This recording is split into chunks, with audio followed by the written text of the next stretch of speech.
Well, welcome to this segment of the Black Madonna Speaks on the Heart of the Black Madonna channel with me, your host, Stephanie Georgieff. I'm also the author of 2 books. Please look at the description below this video for more information on how you can get a copy of either or both. At the time of this recording, we are in the beginning of Women's History Month.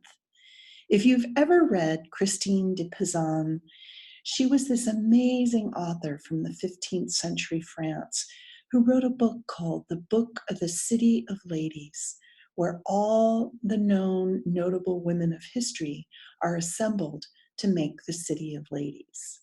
At the top of the list is the Virgin Mary. And the reason she wrote this book, Christine de Pizan, is she was arguing against some of the sexism of the day. And so that must be an amazing thing. And if you ever get a chance, I really recommend reading the book. It's very good. Now, for those of you who've listened to this channel for a while, you know that I look at the Black Madonnas, and there's many similarities between these Black beauties. And again, this is a genre. It's a name of an artistic genre for dark brown and Black Madonnas on the European continent. And I obviously am open to insights on that, but what I wanted to talk about was one of the really interesting themes is that many of these Black Madonnas, both famous and not so famous, are attributed to the Evangelist Luke. And I found this really interesting site which lists 65 Madonnas who are supposed to have been created by St. Luke's art studio. In fact, if you see icons of Luke, he's often painting a Madonna. Now, this is another image of the Evangelist Luke, and you see him often with a Bible or writing on a scroll, but he's pictured with a bull. That's his symbol. Now, we know from scholarly research and from the New Testament that Luke was a contemporary of the Apostle Paul. Luke was also from Antioch in Syria, which is now in modern Turkey. He was educated as a physician in the Greek tradition of the day. The Greek art of medicine at this time was the purest outcome of the old centers of civilization, of ancient mysteries connected with the sun and the etheric sphere of life. While we modern humans do not understand the healing tradition of Luke's time, what is particular interest is that human hearts were open to the etheric quality of life during Luke's generation. This understanding was particularly relevant in understanding the quality and capability of herbs and how people contracted illness as a result of the condition of their spirits. For those of you not familiar with the term etheric, it's basically the non-visible aspect of the life body. So we have a physical body and we have an etheric body. And that's basically what animates our physical body. And all living creatures have an etheric body, even the earth. The earth has an etheric body, which is the life realm. It's not clear if Luke witnessed Christ Jesus during his earthly sojourn, but there's some evidence that Luke experienced the risen Christ on the road to Emmaus. We do know that Luke accompanied Paul on several of his missionary journeys, and that he was directly mentored and influenced by Paul's orientation towards Christianity. The evangelist Luke is credited with writing the Gospel of Luke, as well as the Acts of the Apostles. It's interesting to note that all of the Gospels are considered as initiation texts. In esoteric approaches to Christianity, Christ was seen as making the initiation rites of the time public for the entire world to see through his actions and ultimate deed on Golgotha. Reducing our understanding of the Gospels to simply and only historical narratives of Jesus contributes much confusion and contradiction. For one, if you look at the genealogies and the comparison between the Luke Gospel and the Matthew Gospel, they're completely different. And this is used as an argument to disprove the reality of the Bible, and particularly of Christianity. But these genealogies are very deep and mystical in their insights, as are the Gospels. Now, if we extend our approach and understanding of the Gospels as all being mystical texts, they are actually more easily understood. Philosopher and founder of anthroposophy, Rudolf Steiner, says that we have 4 different Gospels so as to be exposed to different pictures of the miracle of the incarnation of the Christ and his resurrection. The symbols associated with each Gospel hint at the tradition each evangelist brings to light through the Christ story. The symbol associated with the Gospel of Luke is the bull. As bulls were sacrificed in the temple, the bull is a metaphor for the sacrifice of Christ. Many Black Madonna narratives are associated with bulls. Bulls discover them, are brought back to life because of the Black Madonnas, or refuse to help move the Black Madonnas from their desired locations, such as in a cart or something like that. A bull illustrates Luke's orientation towards the Egyptian mysteries. The bull is also associated with the organs of digestion and the formation of the metabolic system. The will is associated with the bull. I find this association to be one of the most significant correspondences with the Black Madonna, as she illustrates cosmic will. The Black Madonna shows that our task as humans is to access the spiritual world, our collective purpose, through the development of our individual and collective will. Luke's gospel is considered Mary's gospel. St. Luke is considered to be a friend and confidant of the Madonna Mary, Mother of Jesus. He apparently had many discussions with her and illustrated in the lengthy nativity story of his gospel. Personally, disclaimer, spoiler alert, the Luke narrative is actually my favorite gospel for the Christmas story. Luke's gospel also has the most information of all the gospels on the childhood of Jesus. Female characters are consistently woven through the writings of Luke. Women in this gospel are to be seen artistically as a chamber of the soul. Mary's experience is a metaphor for our soul as a temple, as a primal picture of pure inwardness, the inner activity of the soul. She is referred to twice as pondering or reflecting in her heart, which many see as an example of what we are to be doing with our understandings and the workings of Christ in our era. As women in the Gospel of Luke surround Christ, we can also see how Christ's influence and presence is healing to the human soul. And this was a deep insight of Luke the Evangelist, in my opinion, because of his healing orientation. The Evangelist Luke is considered to be the artist responsible for many of the Black Madonnas throughout Europe. While we'll never know if this is actually true, I find it significant that the Black Madonna of Czestochowa was considered to be painted by the Evangelist Luke on the supper table of the Holy Family. The legend itself points to the intimacy with Luke and Mary. He is also the artist associated with carving the Black Madonna of Montserrat. I find it fascinating that both images are very Byzantine in their presentation. Both images, Montserrat and Czestochowa have been flocked to by pilgrims for centuries, seeking healings for individuals brought out. And these images were brought out into the community during the time of plague. The Gospel of Luke is seen as one long journey to Jerusalem. Jesus' life in this picture set by Luke was the path of the soul, shaped mostly through the teachings and parables of the soul.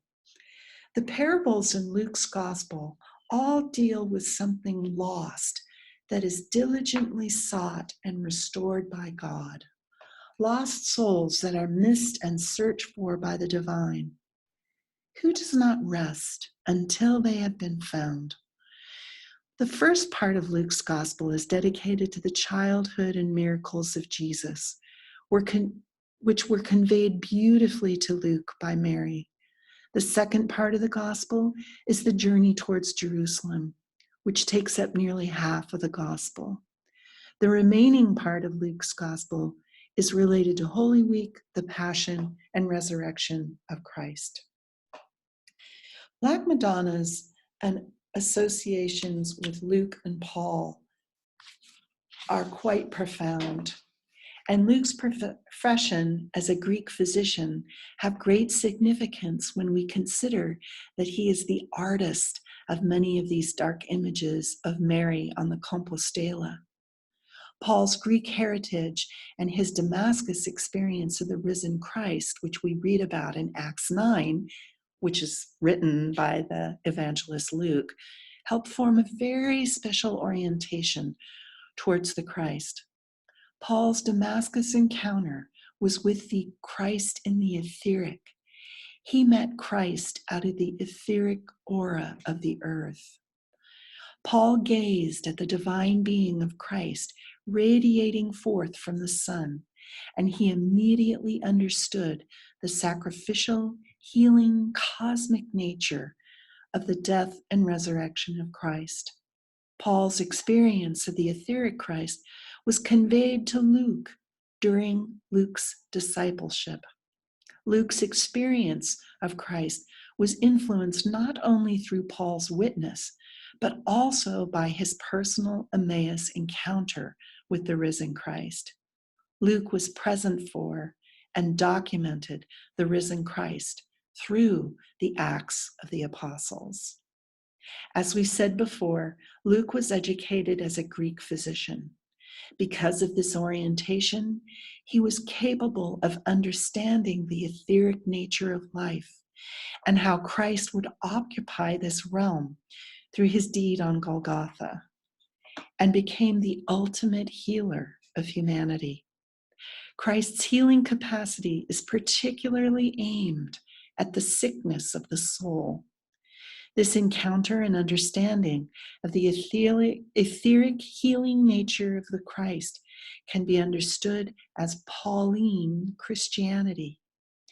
It's no accident that Antioch was the center of this more esoteric orientation of Christ. We find in Acts 11, which was written by Luke, that Antioch was the place of origin where the Christian community had its beginnings. We know from the Bible, particularly from the Acts, that Christ will come again in the clouds of heaven. In esoteric Christianity, this can be understood as Christ reappearing in the etheric, the life realm. The significance of this prophecy is that the etheric realm on earth is where the goddess Natura formerly appeared. The goddess Natura can also be understood as Mother Nature, as Demeter, the goddess of the earth. We know from esoteric studies that the etheric world, which surrounds and penetrates the earth and incorporates something of the inward sphere of the hidden mother soul of the cosmos. There are centers and power points on the earth where these forces are more strongly felt. Such PowerPoints are often associated with places of healing and harmonizing. We call these power and mystery centers. And these centers in pre-Christian times were places where initiates felt a connection with nature and healing, as well as the heavens and the cosmos. The etheric realm was, for the Greek, the place of the healing spirit. In ancient times, if these centers were approached with a pure heart, the forces of healing could be used for moral and just purposes. For the Greek physician of antiquity, the connection between the etheric world with the goddess Natura was the bridge of knowledge to the mystery of the Virgin Mary. What is also of great significance is the places where Paul was received warmly throughout his mission trips were the places of Isis worship.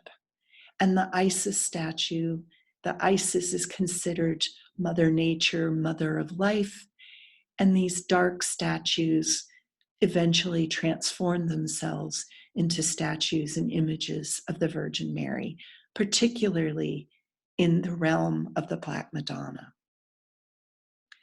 Considering all the connections with Luke and the healing of the etheric realm, and this slide is the image of Demeter, and the goddess Natura. Considering all the connections with Luke and healing of the etheric realm, many of the Marian and Black Madonna shrines have a deeper meaning. The shrines were usually built upon locations with long associations of goddesses. At Chartres, this area has been associated with a dark goddess since the beginning of time. For those of you who have ever been to the crypt of Chartres Cathedral, this crypt has a well that has been associated with the dark goddess. Great Christian initiates during the time of the Middle Ages were also working with Natura and the Persephone mysteries, the mysteries of darkness and light. Chartres Cathedral was the site of a Knights Templar mystery school, which actually studied this mystery of darkness and light. And the traditional act of the pilgrim during the ages of the mystery school at Chartres was to begin the ritual by entering the crypt in total darkness. After an evening of prayer and singing, the pilgrims would ascend the next morning into the light of the multicolored stained glass windows in the cathedral's main sanctuary. Could this tradition be an initiation exercise that revealed the mysteries of darkness and light, of the birth of divine darkness to conscious light for the pilgrims? Our evangelist Luke is considered to be the artist responsible for many of the Black Madonnas throughout Europe. While we'll never know if it's exactly true, I find it significant that the Black Madonnas of Czestochowa was considered to be painted by the Evangelist Luke. And so what I want to do in our final moments together is to just look at some of these amazing Black Madonnas that are considered to be produced by the Evangelist Luke.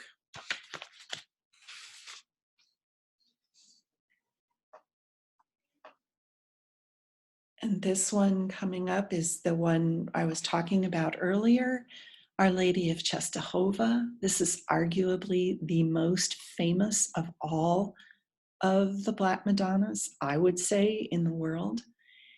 And she is considered to be created by the Evangelist Luke. A Mother God of Palermos in Montenegro. She is considered to be painted by the Evangelist Luke. Now, this image has a gold cover on top of it, and it has been restored a little bit, but the image is definitely of a Black Madonna. This image, Our Lady of Montserrat, is considered to be carved by the Evangelist Luke. And what I absolutely love about this Madonna is that her narrative of discovery, she was one of the many Black Madonnas, specifically throughout Spain, that was hidden during the time of the Arab invasions of the Iberian Peninsula. And the way she was discovered was about 100 years after she was hidden. A group of shepherds saw a beam of light coming from the top of the mountain, which is called Montserrat, and they heard amazing music, and they followed the light, and she was in a cave. And so you can see these amazing associations, particularly with the Luke narrative of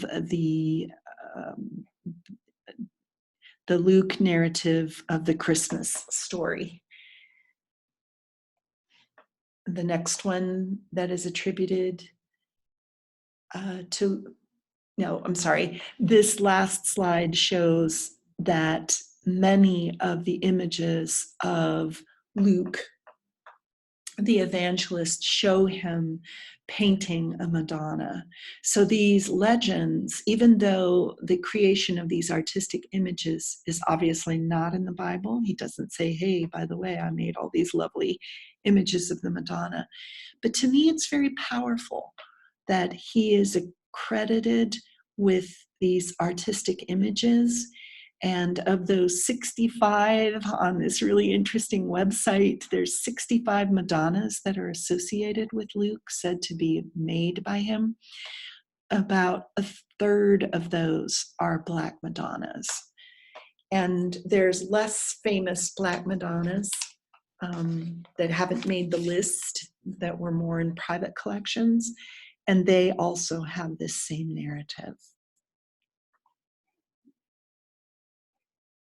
So if you would like to read more about the Evangelist Luke and the origins of Black Madonnas, this wonderful book that I actually released in March of 2016 is available. It's a very, very interesting book. And I did a lot of work on this book, and every time I read it, and I read it at least, I would say at least 30 times, every time I read it, I'm, it's a really good book. So I think you'll enjoy it if you would like more information on that.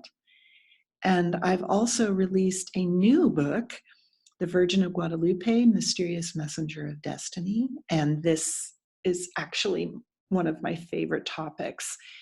And I think if you enjoy the first book, you're really going to enjoy this book as well. And they're both available on Amazon and Barnes & Noble. And soon will both be available on Audible. You can get the Black Madonna book on Audible, but the Virgin of Guadalupe is going to take a little while to get that up there. And I wish you all a blessed